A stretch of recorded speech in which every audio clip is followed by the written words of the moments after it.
1교시 5번 문제 보겠습니다. 5번 문제 유전율. 이건 유전율, 투자율, 전도율. 좋아요. 우리 쓰면 되죠. 이건 사실 저는 한 페이지로는 못 쓸 것 같아요. 아무리 줄여도 1.5페이지는 들어갈 거다. 이렇게 되고 1교시 1.5페이지 쓰는 건 괜찮습니다. 자, 우리 유전율은 뭐냐? 유전율은 여기 뭡니까? 어떤 커피스턴스, 그죠? 또는 절연체. 유전체죠. 유전체의 어떤 유전율이다. 이렇게 보시면 되고, 분국 현상이 잘 일어나게 나냐 나지 않냐가 유전율이잖아요. 그래서 그럼 분국 현상이 잘 일어나는 게 뭐예요? 잘 일어나는 거는 뭐냐? 여기 잘 일어나면 뭐가 좋냐? 어떤 전압을 인가했을 때, 교류든 직류든 어떤 전압을 인가를 했을 때 여기에 극판에 전하량이 많이 모이냐 적게 모이냐 그런 거 아닙니까? 그게 유전율이 큰 거예요. 그래서 그걸 이제 C로 우리는 표현하는 거죠. 전압을 걸었을 때 전하량이 많이 모이냐, 그 전하량이 극판에 모이는 겁니다. 그 유전체에서는 분국 현상이 일어나는 거고, 그죠? 그러면서 이 C는 D분의 입실론 S잖아요. 사실은 거리가 가까워도 분국이 잘 일어납니다. 전개가 커지니까, 그죠? 그 다음에 근데 이 입실론이 크면 또 이제 이 C 값이 큰 거죠. 이 분국 현상이 잘 일어나도 충전 용량이 잘 모인다. 이렇게 보시면 됩니다. 그게 입실론이다. 기본적인 거죠. 그리고 우리 절연체, 이제 케이블을 그려놨는데 이 절연체에도 유전율이 있고 그거에서 C 값이 가공선보다는 크다. 이런 이제 응용을 한 거고요. 그다음 투자율은 어디예요? 자성체, 그죠? 자성체의 투자율 뮤다. 이렇게 보시면 되죠. 그래서 이 투자율이 크면 여기 기자력이 NI잖아요. 그래서 기자력 NI가 가해지면 이제 자속 파이로 이렇게 나올 수가 있는데, 좀 자속 파이는 이 Rn분의 I는 R분의 V처럼 Rn분의 기자력 아닙니까? 근데 이게 이제 자기 저항에 투자율이 들어가 있는 거잖아요. 투자율이 크면 자기 저항이 작다. 자기 저항이 작으면 철심에 자속 파이가 잘 들어온다. 그러면 잘 안 들어오면 밖으로 빠질 거 아닙니까? 내 철심은 잘 통과시켜가지고 옆에 유도작용을 일으켜야 되는데, 저런 유도작용을 잘 일으키려면 투자율이 커야 된다. 그죠? 또는 자속을 많이 이제 통로로, 내가 원하는 통로로 어떤 계좌일 수도 있죠. 그런 데를 하려면 우리가 투자율이 커야지 되는 겁니다. 전기 재료 중 중요한 재료이다. 자성체, 철심. 그 다음에 전도율. 이건 전선이니까, 그죠? 도체의 전류가 잘 흐르게끔 하는 정도가 도전율이다. 도전율이 큰 걸로 우리가 해야지 된다. 그러니까 도전율이 큰데 비싸긴 한데 금보다 안 비싼 거, 은보다 안 비싼 거. 구리로 우리가 하는 거잖아요. 근데 구리도 상당히 비싸죠. 그럼 구리가 너무 비싸면 이제 어디로 가야 돼요? 알루미늄으로 이제 갈 수밖에 없는 상황도 생기는 거죠. 일단 도전율이 큰 걸로 우리가 해야지 된다. 그렇게 정하시면 됩니다. 그리고 도전율의 역수가 이제 이 고유 저항이다라고 해서 보시면 되고, 이 저항을 결정하는 요소가 된다. 도전율이 이렇게 보시면 됩니다. 여기 58분의 1 이렇게 했는데, 이게 그냥 이 고유 저항이 그냥 58분의 1 곱하기 C분의 100 그냥 이렇게 암기하면 안 되죠. 58분의 1은 어떤 도체? 연동선, 그죠? 그 다음에 이제 연동선보다 이제 이 도전율이 이제 몇 퍼센트 더 연동선 기준으로 몇 퍼센트냐, 이게 이제 C 값이죠. 그래서 연동선 대비 도전율입니다. 적용하면 되는 거고. 그래서 응용을 해서 가자면 여기에 연동선 기준에서 경동선이 97%니까 97분의 100 하면은 이 값이 뭐가 나와요? 0.0178 나오죠. 그래서 우리가 17.8 Li 해가지고 나오는 게 그 개수가 여기서 나오는 거죠. 알루미늄을 넣으면 61%를 넣어야 되니까 다른 값이 이제 나올 겁니다.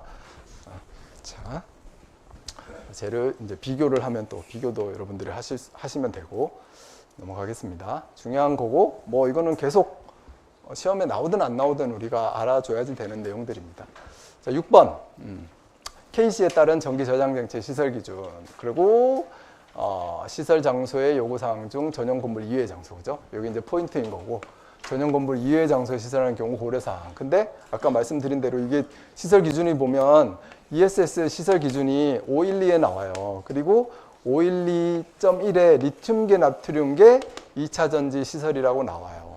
그래서 그럼 리튬계 나트륨계 2차 전지 시설 안에 들어가면 또 1, 2, 3, 4, 5 이렇게 있는데, 거기 6번에 전용 건물 이외의 장소에 이렇게 나와요. 그래서 이 문제는 리튬계 나트륨계라는 또는 리튬 전지를 사용했다라는 가정이 있어야 되는 겁니다. 자, 그랬을 때 이제 전용 건물 이외에. 그러면 뭐 그냥 전용 건물 이외란 누가 출입하는 장소? 일반인이 우리가 출입하는 장소, 그죠? 그런 곳에 ESS를 설치를 하면 더 안전하게 해야 되겠죠? 그러기 위해서 대용량 시키지 못하는 겁니다. 그리고 렉 하나도 50kWh, 그죠? 렉 하나가. 그 다음에 이 렉들을 쭉 가지고 이제 여러 가지의 렉을 가지고 쭉 설치를 하더라도 600kW 이하로만 설치를 해야 된다. 이런 기준이 있는 거고. 그 다음에 이격해야죠. 그래서 평면에서 딱 설치해 놓으면 여기 어떤 전면부다라고 하면 전면부는 1m. 그 다음에 뭐 측면부, 그 다음 후면부 이런 거는 예를 들어서 0.8m. 렉과 렉 사이, 그죠? 1m 이상. 이런 게 있는 거잖아요. 그걸 이제 그것만 써주시면 됩니다. 그리고 다른 건축물, 다른 설비, 시설, 다른 실하고는 1.5m 이상 이격을 해야지 된다라는 거. 그 다음에 출입구, 다른 이제 시설의 출입구나 비상 통로 이런 것하고는 3m 이상 이격을 해야 된다. 이런 얘기가 나옵니다. 이 그림으로 표현을 돼 있는 거죠. 다 있지 않지만 여기 보니까 전기에서 어떤 서버실로 전력을 공급하려고 하는데 전력선을 굳이 이거는 뭐 기준에 나와 있지는 않지만 굳이 2차 전지실 위로 통과시킬 필요는 없죠. 이도 화재에 대한 대책이 중요한데 불 나면은 전원 끊어지면 안 되잖아요.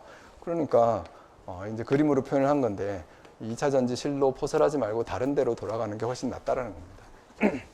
자, 이렇게 적어주시면 되고 저런 건 이제 조금 암기니까. 근데 암기인데 좀 기본적인 거니까 좋았어요. 그래서 공부를 했다라고 하면 저거를 쭉 법령을 암기하지 않아도 우리 이격에 대한 거 있고 용량에 대한 거 있고 이격도 실 안에서 이력이 있고 다른 시설이나 출입구하고의 이격이 있고 그건 그림 그려가지고 우리가 표현해보자라고 했으니까 그 정도는 암기하자라고 했으니까 그런 문제가 나온 겁니다. 자, 그 다음에 Y델타 기동 방식, 그 다음에 리액터 기동 방식, 전동기의 기동 방식입니다. 자, 감전압 기동을 하는 이유, 그 전전압 기동을 하지. 감전압 기동을 하는 이유는 뭐예요? 기동 전류를 줄이려고. 그게 핵심 포인트죠. 그래야지 이제 전압 변동, 전압 강화 이런 게 이제 작아지니까. 그래서 기동 전류를 줄이려고. 그럼 기동 전류에 대한 얘기를 적어줘야 되겠죠. 핵심이니까.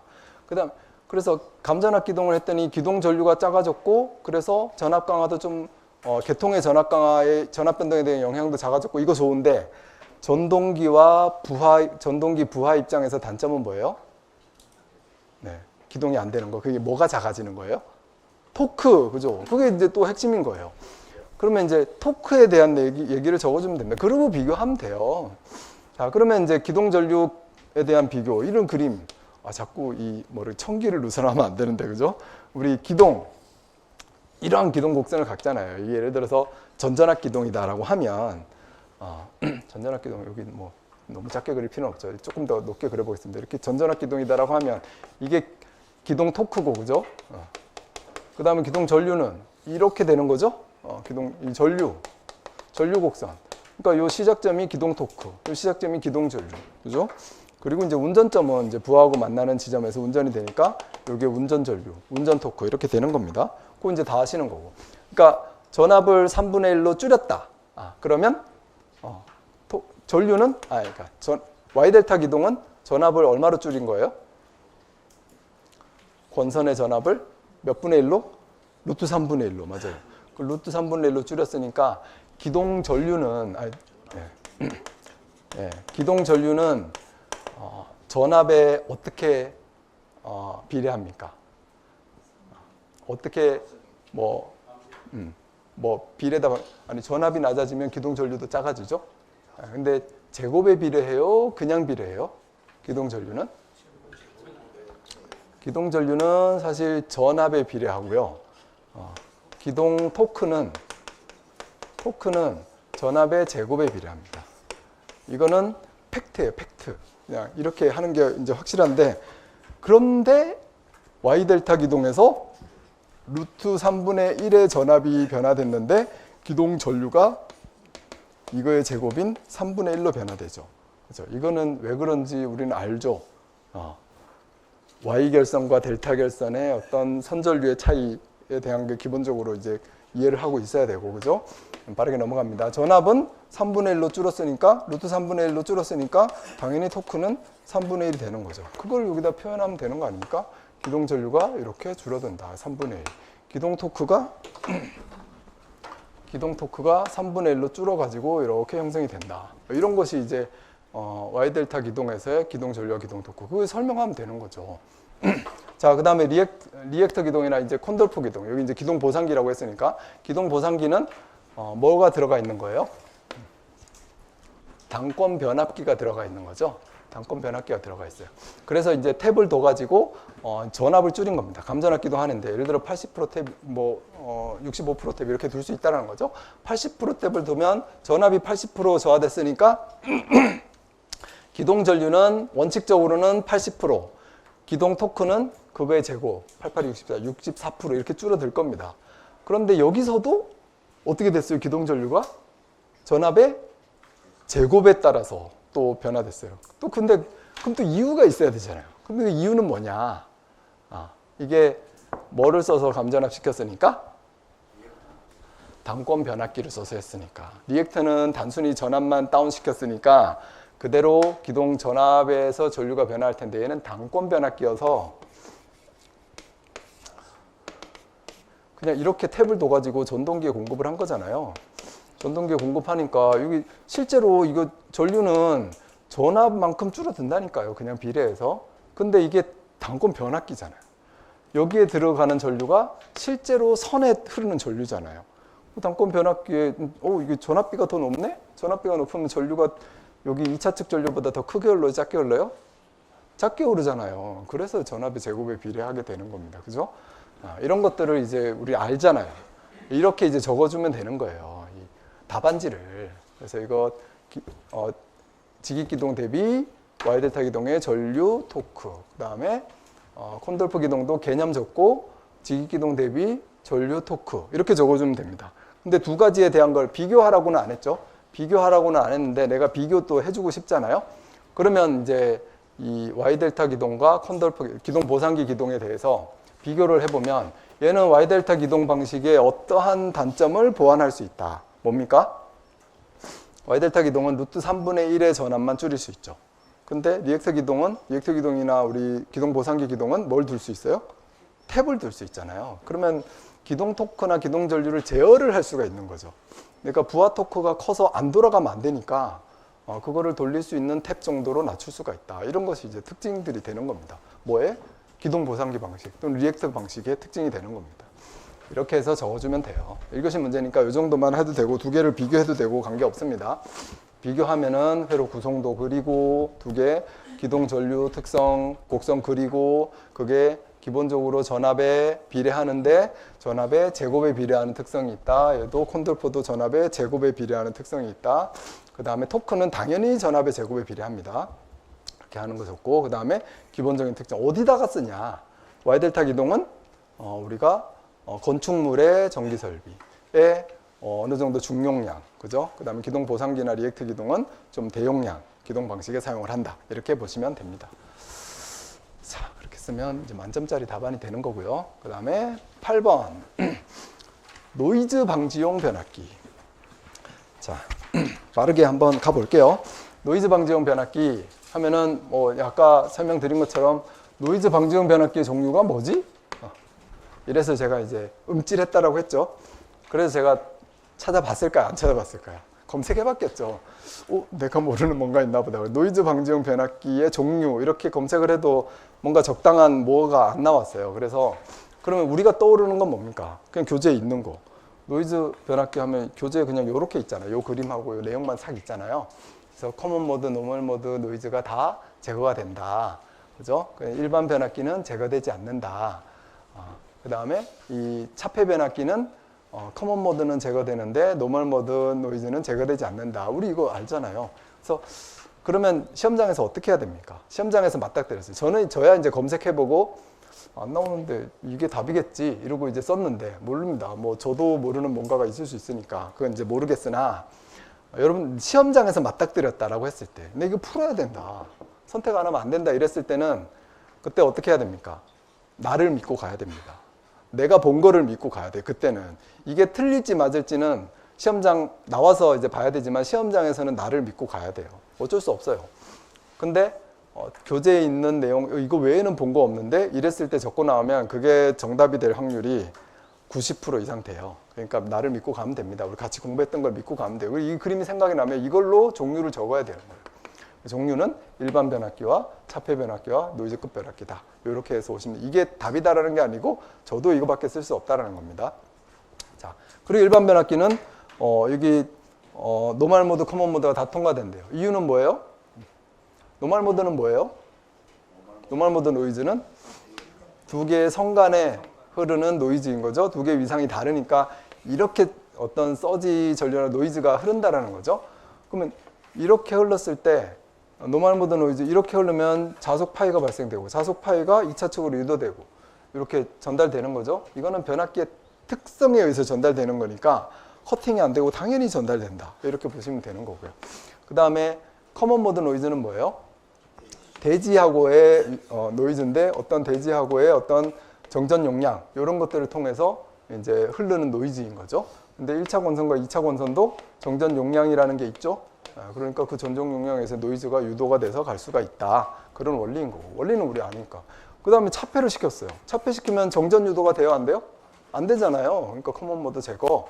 그 다음에 노멀 모드는 원리에 의해서 갈 수 있다. 전자 유도 되니까.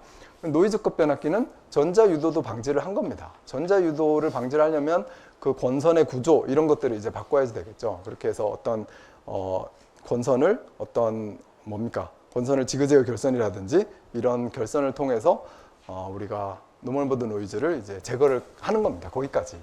그 보시면 돼요. 자, 그래서 확실하게 노이즈가 다 방지되는 것이 노이즈급 변압기다. 이제 조금 더 들어가면 여기에서 커먼 모드 노이즈가 제거가 되는데 차폐에서 저주파 영역은 잘 제거가 되는데 얘도 고주파는 잘 안 되더라. 이런 거는 이제 실무적인 얘기로 보시면 됩니다. 자, 그건 종류 세 네. 가지니까 두 가지니까 노이즈 방지용이니까 일반 변압기. 노이즈 방지용은 그래서 얘밖에 없다니까요. 그래서 제가 움찔했다라고 했잖아요. 난 이거밖에 모르는데 종류를 적으려니 뭘 적어야 되냐. 그래서 제가 그냥 생각나는 거, 내가 생각나는 거 세 가지로 종류를 나열했다. 이게 정답인지는 저도 모르죠. 모르는데 믿고 가야 된다는 거예요. 우리가 공부를 여기까지 했으면 이게 정답일 거다라고 하고 믿고 가야지 된다. 이렇게 쓰신 분 아마 채점 몇 점 나오는지 보면 알죠. 우리가 이제 채점도 나오면은 제가 50점 미만은 죄송하지만 50점 이상은 제가 받아가지고 통계도 내보고 하니까. 자, 9번 UPS 용량 설계. 자, UPS 용량 산정에 대해서 설명하시오. 그러면 용량 설계 시 고려사항. 뭐 우리 이제 잘 아는 거죠. UPS. 그러면 UPS를 살짝 그려보고 어떻게 그립니까? 조금 이렇게 교류, 직류, 그죠? 그 다음에 직류를 다시 교류로. 그리고 이제 정전 방지를 위해서 여기 축전지도 내장이 되어 있는 거고. 근데 이게 UPS인데 이 UPS의 용량을 선정하라는 건데 이게 지금 KVA 선정하라는 거죠.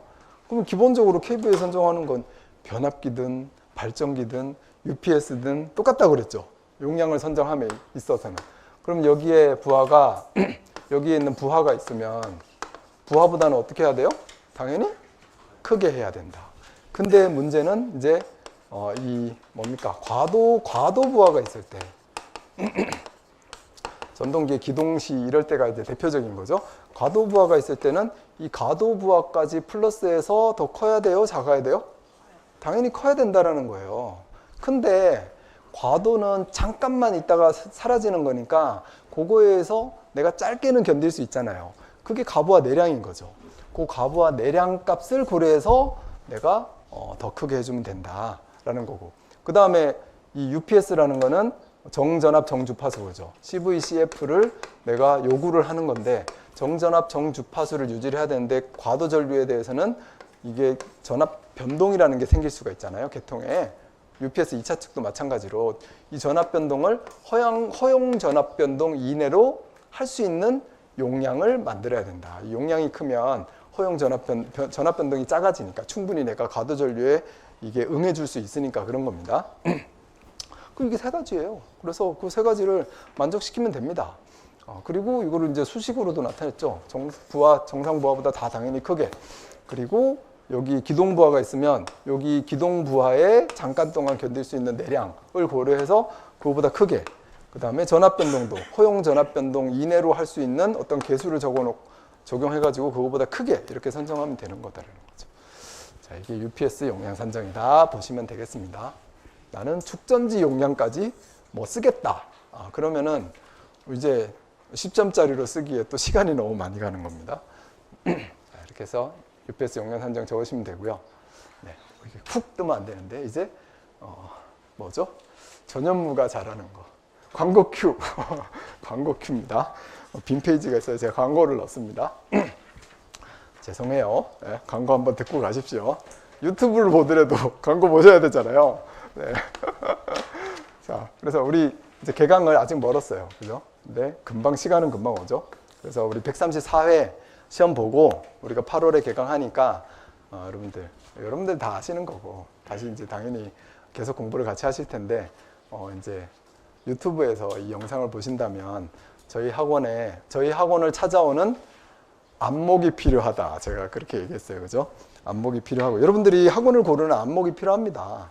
왜냐면 뭐 우리 학원뿐만이 아니라 다른 학원도 어떤 강사님이 잘하시는 분이 계시면 그런 학원을 찾아가셔야 돼요. 나한테 맞는 강사. 우리 학원에 와서도 내가 기본반에서 김신일하고 맞는지 아니면 심화반에 우리 문철영 교수님하고 맞는지 아니면 종합정리반에 우리 임계종 기술사하고 내가 맞는지 또 모의고사 내가 이제 모의고사를 봐야 되겠는지 이런 것들을 내가 이제 빠르게 분석해가지고 내가 이제 잘 찾아가야 됩니다. 그런 안목이 상당히 중요하고요. 개강은 다 비슷한 날 하니까 여러분들이 좀 봐주시면 되고 일단 기본반은 그냥 제가 이런 천기누설 다 안 할 건데 이러한 천기들이 있다 생각하시면 좋을 것 같고 문 교수님은 천기가 더 높지 않을까요? 저보다? 상당히 높은 천기가 있을 겁니다. 그래서 심화반에서 공부하시는 분들 또 이번에 좋은 성적 내시면 좋겠고 임계종 교수님이 되게 뭐라고 할까요? 스마트하거든요. 똑똑해요.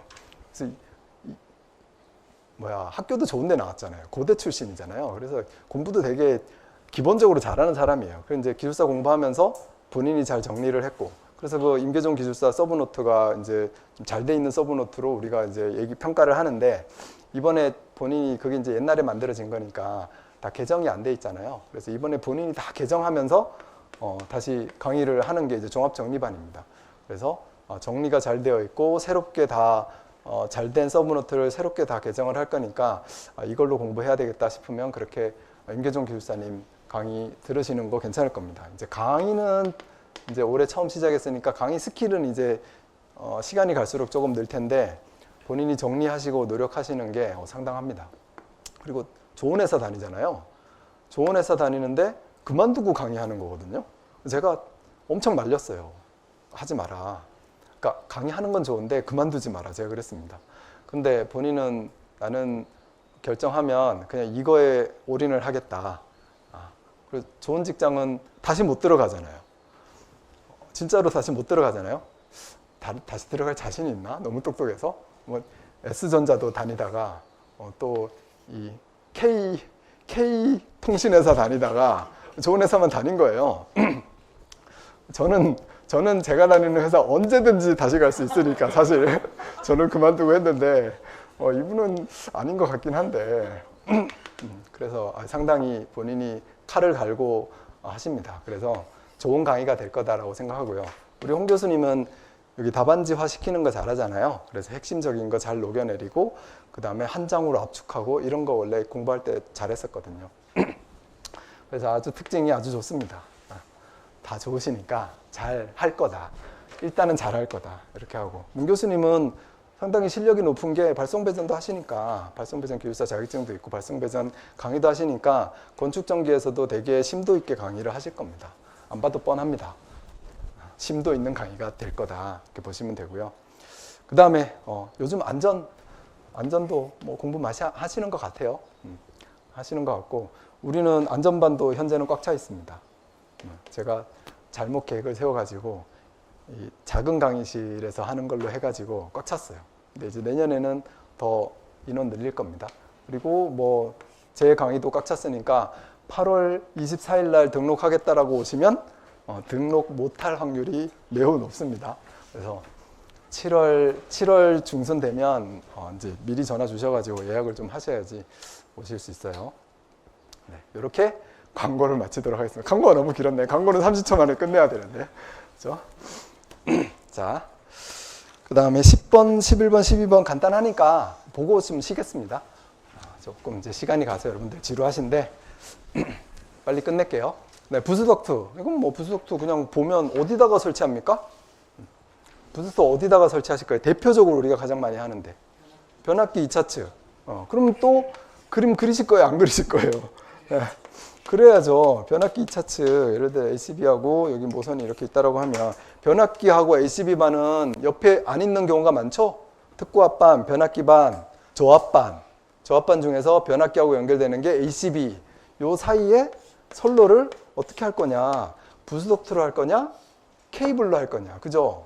근데 이게 전류가 크잖아요. 1000kV만 돼도 1519A나 흐르잖아요. 그래서 CV 케이블 300스퀘어로 밀리미터 제곱으로 폿을 한 가닥, 이 원코어 네 가닥으로 하면 안 되잖아요. 원코어 네 가닥으로 이게 포설 자체가 포설이 안 되는 게 아니라 전류 용량이 부족하잖아요. 그래서 케이블로 하려면 어떻게 해야 돼요? 이 곱하기 네 라인 뭐 이렇게 해가지고 동상다조 포설을 해야 되죠. 동상다조. 동상다조 포설하면 단점이 뭐예요? 전류 불평형이 생길 수 있죠. R하고 XL 값이 서로 다를 수 있기 때문에 특히 R은 이제 같게 하면 돼요. 크기도 길이도 같게 하고 굵기도 같게 하고 그럼 되니까. 근데 L을 같게끔 못 하는 거죠. 이게 전류가 흐를 때 만들어지는 자석의 세교를 평행하게 하기가 힘드니까. 그래서 불평형이 흘러요. 이런 문제가 생기더라. 그러면 한 가닥으로 하고 싶다. RST N상을. 그거는 방법이 부스덕트인 거죠. 부스덕트는 2000A짜리, 3000A짜리 이렇게 만들어지니까. 그래서 굵게 부스바로 RSTN 해가지고 이거 철제 외암으로 딱 감싸가지고 포설을 하면 되니까. 그리고 이 대전류용으로 적합하다 이렇게 하시면 되고. 그러니까 이게 단면적이 크니까 전압 강화도 적게 생길 거고, 그죠? 전류 불평형 안 생기게끔 될 거고. 이게 좋은 장점이 있어서 우리가 적용을 하는 거다라고 기본적으로 보면 되죠. 그러니까 이 그림 이렇게 그리고 이 그림 그리는 게 아니라 이해하려고 이제 띄워놓은 거고, 그죠? 그 다음에 이제 그림을 보고 또 이해해야 되는 거. 이제 단점, 부스덕트의 단점이 뭡니까? 뭐가 많아요? 뭐가 많아요? 일단 지지도 좋습니다. 접속점이 많아요. 이렇게 토막토막 꺾이는 부분, 그 다음에 길게도 이게 뭐 만들어지는 게 짧기 때문에 계속 접속을 해야 돼요. 근데 도체에서 가장 고장이 많이 나는 데가 어디예요? 접속점이잖아요. 그 접속점을 잘 시공해야 된다라는 게 가장 큰 문제입니다. 그 다음에 이제 뭐 무거우니까 당연히 지지도 잘해야죠. 행거 써가지고 지지도 잘해야 되고, 이 지지 간격도 뭐 3m로 기준이 되어 있을 텐데 그 이내로 해가지고 튼튼하게 지지를 해야 되고, 여기 접속점이 흔들림이 생기면 접속점에 문제가 생기겠죠. 깨지거나 그러겠죠. 그러니까 내진, 진동 이런 거에 대한 게 좀 약해요. 그런 거에 대한 강성을 갖게끔 시공을 해야 된다 이런 거고, 접속 뭐 기계적으로 정기적으로 잘해야 되지만 기계적으로도 잘해야 되고, 그럼 그 끝이죠. 나머지 뭐 이제 뭐 방수 기능도 당연히 있어야 될 테고, 5개에 설치하면 그래서 5개형으로 설치를 해야 되고, 접지 당연히 잘해야 되고, 그럼 다 잘해야 되는 거잖아요. 그런 것들 써주면 끝입니다. 그럼 10점짜리로 아주 좋은 답안을 만들 수가 있는 거죠. 자, 이렇게 하시면 되고, 이 그림은 왜 그려놨습니까? 부스덕트에서 재질에 따른 경제성 거죠. 이 도체를 구리로 할 거냐 알루미늄으로 할 거냐. 그래서 대용량 영역에서 보통 부스덕트를 쓰니까 부스덕트는 알루미늄으로 하는 게 경제성이 좋을 거다. 이런 거를 하려면 이제 쓸 수 있는 그림입니다. 네. 종축이 이게 이 가격에 대한 퍼센트죠. 가격이 구리 영역이 더 저렴하다. 알루미늄 영역이 더 저렴하다. 이렇게 여기 알루미늄의 곡선, 구리의 곡선 이렇게 보시면 됩니다. 자, 그럼 뭐 이 시공식 유의사항이 앞에 다 나온 겁니다. 요거를 그림을 살짝 그리면서 이제 적어주시면 됩니다. 그 다음에 이제 수직일 때 지지를 잘해야 되죠.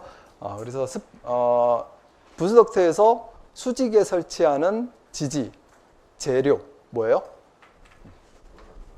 수평 행거. 수직은 여기에 플러스 된 행거. 뭐가 플러스 됐습니까? 균등한 지지 간격을, 그러니까 지지를 딱딱딱 해놨는데 여기에만 힘을 받으면 안 돼. 균등하게 분산이 돼야 돼요. 그래서 스프링 앵거, 그죠? 스프링 앵거 그거예요. 그래서 내가 여기 지지를 엄청 잘 해놨어요. 근데 여기 위에서 지지를 조금 약하게 했어요. 그럼 여기에 무게가 다 스트레스가 가해진다라는 거죠. 그러니까 스프링 앵거로 해놓으면 이게 분산이 쫙 되는 겁니다. 오케이. 그 다음에 수직일 때는 내부 절연에 대한 지지도 우리가 신경을 써야 됩니다. 그래서 초고층으로 설치하기가 무리가 있죠. 자, 넘어가고. 그 다음에 11. 엘리베이터의 특징. 설치 기준. 근데 비상용 엘리베이터입니다. 그리고 건축법에 대해 설명해라. 우리는 모르죠? 여러분들 그냥 읽으시면 되고. 이제 문제가 나왔으니까 그냥 상식적으로 하나 알아두자. 이렇게 하면 비상용 엘리베이터는 화재나 뭐 재난 시에 피난해야지 되는 거죠. 피난해야지 되니까 어떻게 만들어야 되냐. 일단 화재를 생각하는 겁니다. 그리고 불길이 여기에 들어오면 돼요? 안 돼요? 안 되죠. 그러니까 타지도 않아야 돼요. 이런 구조나 벽체나 이런 거는 내화 구조. 당연히 돼야 되겠죠. 연기가 들어오면 돼야 안 돼요? 대피해야 되는데 이거 초고층 빌딩. 여기 지금 비상용 엘리베이터 이렇게 해놨는데 저는 비상용 엘리베이터의 특징과 특징 및 설치 기준과 초고층 빌딩의 엘리베이터에 대해 설명하시오. 이러면은 좋은 문제. 이게 이 자체도 우리가 모르는 문제이긴 한데 이 초고층하고 연계시키면 되게 좋은 문제다 이렇게 생각되거든요. 거기에서 쓰는 거니까 많이.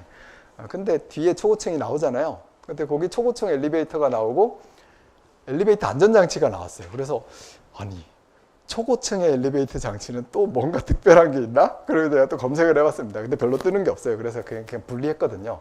초고층의 엘리베이터의 문제점과 그냥 안전장치는 안전장치대로 했는데 이거하고 초고층 엘리베이터의 특징을 같이 연계했으면 더 좋았겠다 이런 생각이 듭니다.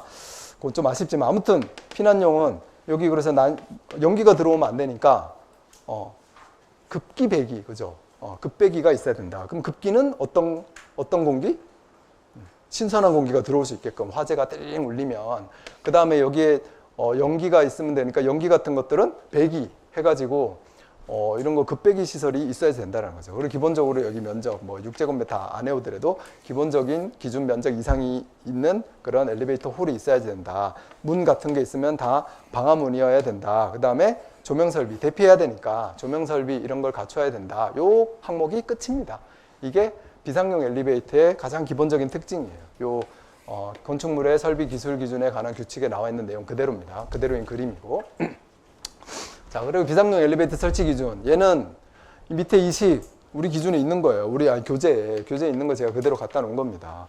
이게 우리 엘리베이터에 보면은 일반 엘리베이터가 있고 수송용, 비상용 엘리베이터의 설치 대수에 대한 기준이 있는 거거든요. 그 설치 대수가 어떻게 된다? 몇 층 이상? 31m 이상. 몇 메타 이상? 31m. 31m는 왜 31m예요? 네? 뭐가 안 올라가는? 네? 소방 구조 사다리가 못 올라가는 ESS에도 나오잖아요. 31m 이상에 설치하면 안 된다 이렇게 나오잖아요. 31m. 그 초과층의 바닥 면적이 1500m인 것은 이제 그러니까 초과층이면 비상용 엘리베이터 설치해야 됩니다. 하는 거고 바닥 면적이 1500m가 넘으면 3000m마다 한 대씩 더 둬야 된다. 이게 나오거든요. 나와 있는 기준입니다. 이걸 쭉 읽어보면 이 공식으로 딱 귀결이 돼요. 그래서 이게 31m 초과층에 비상용 엘리베이터 설치해야 되고요. 그 다음에 1500m를 초과하면 한 대씩 더 들어가야 되거든요. 그러니까 빼기 1500m 해가지고 이거를 초과하면 플러스 한 대가 되는 겁니다. 근데 3000m마다 플러스 한 대씩이 더 돼야 돼요. 이런 식으로 되어 있으니까 요 식으로 됩니다. 그래서 우리 국토부 옛날에 전기설비 기준 2016년도 거 2016, 2019 이런 거 보면 2016이네요. 그거 보면 이게 5기가 있잖아요. 그래서 여기에 빼기 1500제곱미터에 빼기 3000제곱미터 이렇게 돼 있거든요.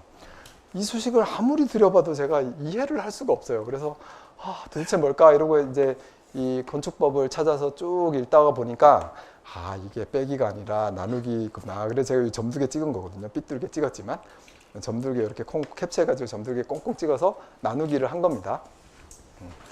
자, 그래서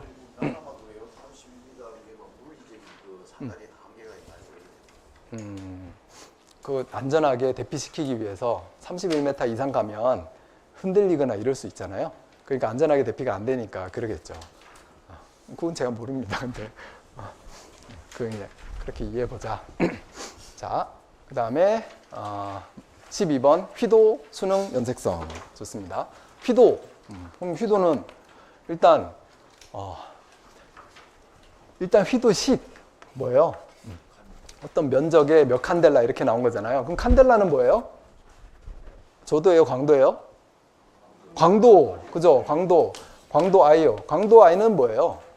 광도 I는 여기에서 광속이 막 나오는데 어느 한 방향으로 가는 게 광도잖아요. 그 방향으로의 광속, 이게 이제 광도. 그러면 그 방향으로 광속이 쫙 가는데 내가 얘를 쳐다봤을 때 요 면의 밝기, 이게 뭐예요? 휘도예요. 그래서 휘도가 면의 밝기다. 그래서 광원면에서 광속이 쫙 어느 방향으로 나오는 걸 내가 쳐다봤더니 여기에 밝기가 이렇게 보이더라 라는 거고. 그럼 바닥면에 광속이 들어와 가지고 광속이 반사돼서 가요. 그게 광속 발산도죠. 면적 대비 얼마나 많은 광속이 나오느냐. 근데 내가 쳐다보는 방향으로 나가는 광속이 이제 광도의 개념이 되겠죠. 그걸 내가 쳐다봤을 때 이 면이 얼마나 밝게 보이느냐. 그것도 휘도인 거죠. 그 도로면 설계 기준 휘도. 그리고 우리 광원을 봤을 때 밝게 빛나는 이거 휘도 얼마 이렇게 하는 거죠. 얘는 지금 더 눈부셔요. 휘도가 높고 얘는 좀 덜 눈부셔요. 휘도가 낮고 확산판 없애면은 엄청 눈부시겠죠? 요만한 면적에서 광속이 확 나오니까 엄청나게 이제 더 밝게 보이고 눈부시게 되는 거죠. 그런 게 휘도다 이렇게 보시면 됩니다. 자 그럼 이 표면의 밝기가 1번 조도다, 2번 휘도다. 뭐예요? 지금 계속 휘도 얘기했는데 그래도 조도래요. 그래도 조도래. 그래서 조도는 우리가 기본적으로 설계할 때 표면의 밝기 이렇게 생각할 수 있는데 걔는 기본 개념이 뭐예요? 단위 면적당 광속이 얼마나 많이 내려오냐 이거잖아요. 많이 내려오니까 밝게 보이긴 하지. 근데 개념이 그냥 내려오는 광속이잖아요. 우리는 그렇게 공부를 해야지 되는 거예요. 그리고 휘도는 내가 진짜 밝게 보이냐. 그게 휘도예요. 광속이 내려오는데 빛이 다 절로 반사돼요. 그럼 이게 밝게 안 보일 거잖아요. 안 밝은 거예요. 근데 광속이 내려왔는데 다 내 눈 쪽으로 와요. 그럼 되게 밝게 보이잖아요. 그 실제 밝기는 조도가 아니라 휘도다. 이렇게 보시면 됩니다. 그런 거를 이제 확실하게 우리가 알아줘야지 되는 거죠. 이런 거 뭐 답안지에 쓰라는 얘기가 아니라 답안지 이렇게 쓰면 됩니다. 이렇게 간단하게 하면 되는데 개념을 우리가 확실하게 알고 가자. 그다음 수능. 이건 이제 암수능, 명수능 그죠? 이건 뭐 엄청 쉽죠? 내가 항상 느끼는 거니까 쉽잖아요. 그래서 어두운 곳에 있다가 이제 밝은 곳으로 가면 눈부신 거. 이게 이제 이 뭐라고 그럴까? 나의 눈의 감강도에 영향이 있는 거죠. 나의 암수능 되어 있을 때는 내 눈의 감강도가 어떻게 됐어요? 높아졌어요? 낮아졌어요? 눈의 감강도가. 빛에 대한 감각이 매우 높아졌죠. 그러니까 이 면에 공간의 어떤 면에 작은 휘도나 작은 광속 발산도가 있어도 보인다 안 보인다? 보인다. 그게 명수능이다. 감강도가 매우 높아졌다. 근데 갑자기 밝은 곳으로 오면 감강도가 아직 작아지기 전에 엄청나게 큰 빛이 들어오니까 눈부신 거죠. 근데 시간이 조금 지나면 다시 잘 보이게 된다. 다시 안 눈부시게 된다. 그럼 감광도가 아주 낮아진다. 매우 높은 휘도나 광속 발산도를 느끼게끔 그렇게 이제 바꾸는 겁니다. 이렇게만 설명하면 그냥 끝이에요. 그리고 명수능, 암수능 그래프 그리고 그거의 내용만 설명하시면 되는 겁니다. 여기에 이제 내가 잘한다고 이제 수능에 적용해가지고 터널 조명 들어가서 뭐 입구부에서 이제 그러니까 어두운 곳에 들어가는데 어두운 곳에서 잘 보여야 되니까 거기 명수능 되어 있는 곳에서 들어가니까 어두워지고 거기에 조명이 필요하고 이런 얘기를 1교시에 적다 보면 이제 휘도도 적어야 되고 수능도 적어야 되고 그 다음에 또 연색성도 적어야 되는데 이제 시간이 이제 부족해지는 겁니다. 시간 관리 잘 하셔야 돼요. 연색성, 그 다음에 세 번째. 자, 연색성은 조명에서 보이는 물체의 색상과 자연광에서 보이는 물체의 색상이 같냐 다르냐, 그죠? 얼마나 같냐, 이게 연색성인 거죠. 연색성을 결정하는 게 뭐라고 했습니까? 그림에 나와 있는 거지. 연색성을 결정하는 게 빛의 뭐에 의해서 결정된다? 분광 분포, 그죠? 스펙트럼. 이 분광 분포에 의해서 결정이 되는 거죠. 자연의 분광 분포는 이런데 여기 형광등의 분광 분포는 예를 들어서 이 이 녹색만 나온다. 그러면 푸르딩딩하게 보일 거 아닙니까? 빨간색이 자주색으로 보일 거 아닙니까? 근데 연색성 좋게 하기 위해서 RGB 이렇게 나오게끔 만든 거죠. 형광등도. LED의 연색성. 청색 LED 쪽으로 가면은 이렇게 백색 광내는 이러한 영색성을 가져요. 청색 LED를 쓰고 형광체를 발라놓은 거죠. 그래서 이러한 분광 분포를 갖는다. 이 연색성을 좋게 한 거다. 이렇게 보시면 되고. 나트륨 램프다. 그러면은 이 황색만 다른 건 안 나오고 황색만 찍 나오잖아요. 이렇게. 그러니까 연색성이 안 좋은 거죠. 그래서 연색성을 표현할 때는 이제 의미를 우리가 적지만 뭐를 그리고 표현을 해야지 고득점을 받을 수 있다? 분광 분포를 그리고 표현을 하는 것이 좋다. 이거에서 결정이 되니까 채점자가 제발 그렇게 인정해 주기를 바라면서, 그죠? 그리고 또 분광 분포 그려야 되는 게 뭐예요? 연색성 말고 조명의 용어에서 뭐 할 때 분광 분포 또 그리고 설명해야 됩니까? 색온도, 그죠? 색온도도 분광 분포 때문에 결정되는 거 아닙니까? 그래서 형광등의 색온도가 약간 적색 계열로 우리가 보이는 이유, 분광 분포가 적색이 많이 나오니까. 청색도 나오긴 하지만, 근데 연속 스펙트럼을 가지니까 연색성은 어떻다? 좋다. 근데 색온도는 약간의 적색 계열의 색온도가 된다라는 거죠. 이런 것들을 우리가 정확하게 이해를 하시면 됩니다.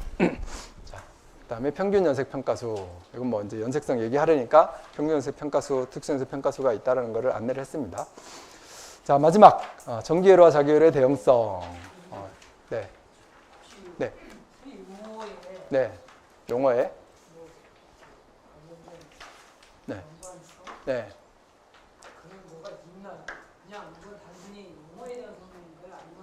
네. 연관성. 연관성이 휘도하고 수능은 약간은 연관성이 있습니다. 왜냐하면 휘도가 높은 그런 조명이 있으면 이제 불쾌하잖아요. 그런 곳에 있다라는 것 자체가 내 눈의 감광도를 아무리 낮춰도 너무 많은 광원이 나오는 거거든요. 그 휘도가 높은 거죠. 그런 곳에 이제 있다가 뭔가 이제 갑자기 어두운 곳으로 이제 적당히 밝은 곳으로 가도 어둡게 보인다라든지 그런 게 이제 휘도하고 수능은 약간의 연관성은 있는데 이 문제의 연관성은 없어요. 답안의 연관성은 필요 없습니다. 네. 그래서 따로따로 그냥 휘도 따로, 수능 따로, 연색성 따로 이렇게 표기하시면 됩니다. 자, 그리고 이제 마지막 전기회로 자기회로 대형성. 뭐 다 잘 아시는 거니까 너무 쉬운 거니까, 그죠? 전기회로도 그려놓고 전류, 전압, 저항이 있는데 전류는 R분의 V다 이렇게 표기를 해놓고 그다음에 여기 자기회로, 그러니까 이 그림 이대로 그려도 되고요. 이제 전기회로, 자기회로의 대형성도 하지만 또 다른 것도 얘기해야 되니까 그건 좀 이따 해볼게요. 그다음에 이제 자기회로는 자속 파이라는 게 있는데 자속 파이는 RM, 자기저항분해, 그죠? 자기저항분해 기자력 NI가 되는 거잖아요. 그렇게 해가지고 요 내용을 이제 적어주시면 됩니다. 그래서 대응되는 관계를 적어주시고 그 다음에 이제 서로 대응성. 그래서 전기회로는 오매 법칙. 전기회로의 오매 법칙을 어떻게 표현을 해야 됩니까? 이렇게 그냥 써도 되지만 그림도 그린다면 전압이 높아지면 전류가 더 많이 흐르는 거잖아요. 근데 저항이 작으면 전류 적게 흐를 거고 저항이 크다. 저항이 작으면 전류 많이 흐를 거고 뭐 이런 것들 뭐 적어주시면 좋죠. 근데 자기회로도 마찬가지다라는 거죠. 전압과 대응되는 게 뭐예요? 기자력. 전류와 대응되는 게 뭐예요? 자속 파이. 기자력이 높으면 자속 파이가 많이 나온다라는 거죠. 이게 기본이다라는 겁니다. 자, 이렇게 되고 이제 철심 안에 자속. 그러면은 이제 포화 현상이 발생하는 거죠. 그래서 이렇게 가다가 철심 내에서는 자속이 더 이상 증가하지 못하죠. 이게 포화. 이거는 대응성이에요? 다른 점이에요? 다른 점이죠. 그래서 대응성도 있고 다른 점도 있다. 오매 법칙의 대응성. 그 다음에 키르이호프의 법칙. 자, 전류가 흐르요. 여기 이제 전압이 인가가 됐는데 전류가 흐르는데 이쪽으로도 흐르고 이쪽으로도 흐르고 이런다. 이랬을 때 여기 들어오는 전류와 나가는 전류의 합 같다. 키르이호프의 전류 법칙. 그러면 이 키르이호프의 법칙을 이제 자기회로에 적용을 해보면 자기회로에 이런 법칙이 뭐 법이다라고 정해져 있지는 않지만 자속 파이가 들어가는 어떠한 지점에서 이쪽으로 자속 파이 나가는 거, 이쪽으로 자속 파이가 나가면 합은 같다. 그리고 키르이호프의 전류 법칙이 자기회로에서도 대응이 된다라는 거죠. 그 다음에 키르이호프의 두 번째 법칙이 뭐예요? 전압 법칙. 전압 법칙은 기자력의 합은 전류가 흐르면서 저항과 만나는 이 전압 강화의 합과 같다라는 거잖아요. 여기서도 뭐 이 기자력과 자속 파이와 자기 저항 RM이라는 게 있다면 그거에 대한 공식은 뭔가 같이 만들어진다라는 겁니다. 그게 이제 KCL, KVL의 법칙이 자기 회로에서도 적용이 가능하다. 개념이 이거인 거고, 이렇게까지만 적어도 괜찮을 것 같고요. 내가 기왕에 이제 좀 적어준다라고 하면 차이점을 이거 설명하면 또 25점짜리가 돼버립니다. 설명하지 말고 차이점이 있다, 이런 것이 있다라고 하면 됩니다. 그리고 철심의 포화 현상, 철심은 쭉 철심 내에서는 자속 파이가, 기자력이 큰 거는 자속 파이가 많이 나오는 거예요. 실질적으로 많이 나오는 건데, 이 철심 내에서는 자속 밀도가 포화가 되는 거죠. 자속 밀도 B가 웨버 퍼 메타 3승 이렇게 해가지고 메타 제곱. 그래서 포화 현상 생기고, 그 다음에 자기회로는 누설이 생기죠. 자, 전기회로하고 자기회로. 자, 전기회로 여기 끊었어요. 전류가 흘러요, 못 흘러요? 못 흘러죠. 자기회로 여기 끊었어요. 자속이 이쪽으로 통과해요, 못 통과해요? 통과하죠. 그런 차이점입니다. 누설돼서 통과한다. 이유는 이거 누설 변압기 그림이잖아요. 이렇게 그리면 이유는 공기의 투자율과 철심의 투자율의 크기가, 당연히 이제 철심의 투자율이 크지만 엄청나게 많이 차이 나진 않는다. 얘는 도체 도전율과 여기 공기에 끊었다라고 하면 공기의 도전율은 엄청나게 차이가 난다. 못 흐르게 되는 겁니다. 공기는 절연체 역할을 하는 거죠. 그 다음에 전기에서의 저항손, I자승 아래에 저항손이 있는데, 자기회로에서의 파이 제곱의 RM이라는 자기 저항이 있다 없다? 이건 없다라는 거고요. 자기회로에서는 별도로 히스테리시스손, 와류손 이런 것이 있다. 그 다음에 자기회로에는 C와 L에 대한 특징이 존재하지 않는다. 그죠?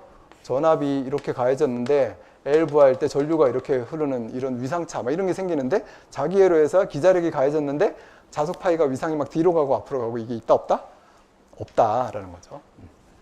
자, 이렇게 해서 1교시를 잘 작성을 하시면 이번에 1교시 잘 쓰신 분들 75점 맞으시면 됩니다. 75점. 왜냐하면 맞을 수 있는 제 기대가 너무 큽니까? 이렇게 또 맞아줄 수 있는 데는 맞아줘야지 또 2, 3, 4교시에서 좀 삐끗해도 또 합격을 할 수 있는 거잖아요. 자.